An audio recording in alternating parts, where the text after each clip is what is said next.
The human spirit is capable of profound transformation. It yearns for meaning, for a way to transcend its limitations and strive towards something greater.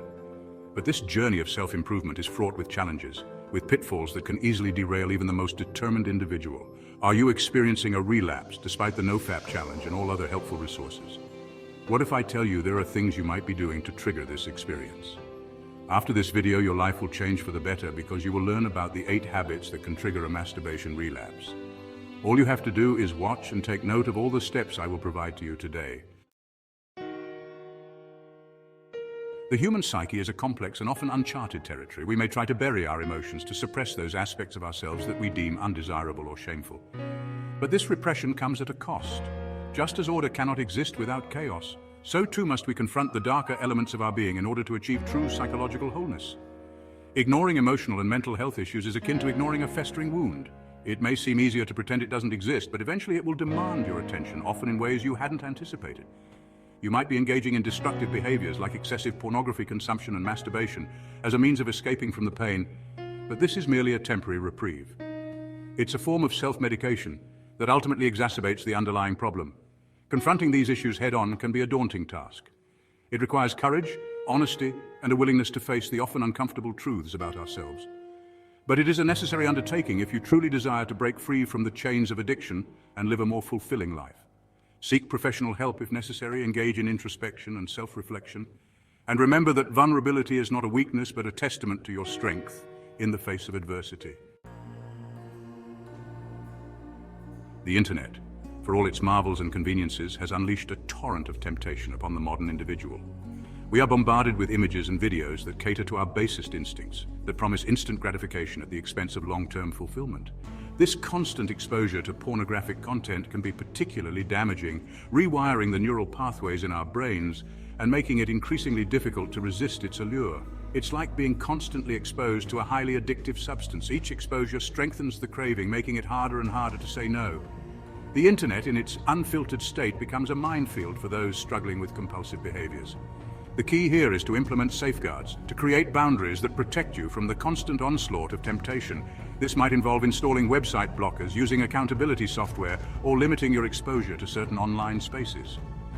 It's not about becoming a Luddite and shunning technology altogether, but rather about using it in a way that aligns with your values and supports your journey of self-improvement. What is the point of striving, of seeking to better oneself, if not to move towards something meaningful? We are, by our very nature, teleological creatures, driven by purpose and the pursuit of goals. When we lose sight of these goals, when we allow ourselves to become mired in the mundane and the trivial, we create a void within ourselves. This void can be a dangerous thing, for it begs to be filled, often with destructive behaviors that provide temporary relief, but ultimately leave us feeling emptier than before. This is why neglecting personal goals and aspirations can be a significant trigger for relapse. Without a sense of purpose, without a clear vision of what we are striving for, we become susceptible to the allure of instant gratification. We seek solace in the fleeting pleasure of pornography and masturbation, rather than confronting the deeper existential anxieties that plague us. To combat this, take some time to reflect on your values, your passions, and your aspirations. What truly matters to you? What kind of person do you want to become? Once you have a clearer sense of direction, set realistic goals and work towards them incrementally. It's this sense of purpose, this striving towards something greater than oneself, that can provide the resilience and motivation needed to overcome addiction. Life is replete with stresses. We face challenges in our personal and professional lives, unexpected setbacks, and the ever-present weight of responsibility.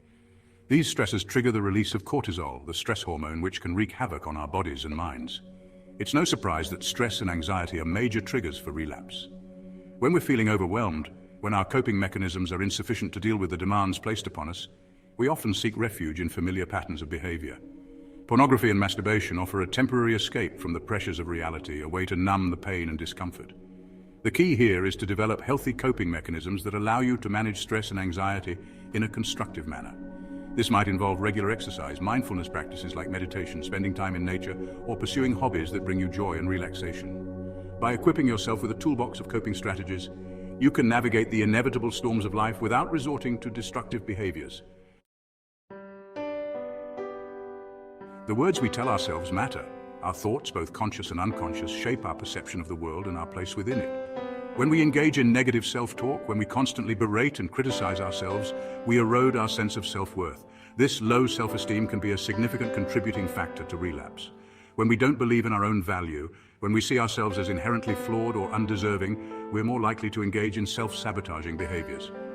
It's a form of self-punishment, a way of perpetuating the negative self-beliefs that keep us trapped in a cycle of addiction. The first step in breaking free from this cycle is to become aware of your negative self-talk. Pay attention to the thoughts that run through your mind, particularly when you're feeling stressed, anxious, or tempted to relapse. Once you've identified these negative thought patterns, challenge them. Ask yourself if they're based on reality or if they're simply a reflection of your low self-esteem. Replace these negative thoughts with more positive and affirming ones. Remember, you are worthy of love, respect, and compassion, both from yourself and from others. The human being, for all its complexity, thrives on routine. We are creatures of habit, and when our lives lack structure, when our days are filled with aimless wandering and procrastination, we create a breeding ground for temptation. This is why an unstructured daily routine can be a significant trigger for relapse. Without a clear schedule, without designated times for work, leisure, and self-care, we're more likely to succumb to impulsive urges. The prefrontal cortex, that part of our brain responsible for executive function and impulse control, becomes fatigued when we don't have a structured routine. This fatigue makes us more susceptible to the allure of instant gratification. Establish a daily routine that includes time for work, exercise, healthy meals, social interaction, and relaxation. This structure will provide a sense of order and predictability, reducing the likelihood of relapse. It's about creating an environment that supports your goals rather than one that enables your addictions. We've talked about the importance of addressing emotional and mental health issues as a means of preventing relapse, and it's worth reiterating this point. The human psyche is remarkably resilient, but it's not invincible. Just as a physical wound requires proper care and attention to heal, so too do emotional wounds. Ignoring these wounds, pretending they don't exist, only allows them to fester and grow, ultimately manifesting in destructive behaviors like addiction. This is not a sign of weakness, but rather a testament to the inherent strength of the human spirit, its capacity for growth and transformation even in the face of adversity. Don't be afraid to ask for help, to lean on others for support. Remember, vulnerability is not the antithesis of strength, but rather the wellspring from which true strength flows. We are social creatures by nature. We evolved to live in tribes, to rely on one another for support, companionship, and a sense of belonging. When we isolate ourselves, when we withdraw from social interaction, we deprive ourselves of these essential needs. This isolation can be a significant risk factor for relapse. Without a support system, without people to hold us accountable and provide encouragement, we're more likely to succumb to the allure of our addictions. It's in these moments of solitude, when the weight of our struggles feels unbearable, that we need connection the most. Make an effort to cultivate meaningful relationships, to surround yourself with people who support your journey of self-improvement. This might involve joining a support group, attending social events, or simply reaching out to friends and family members. Remember, you don't have to go through this alone. There are people who care about you, who want to see you succeed.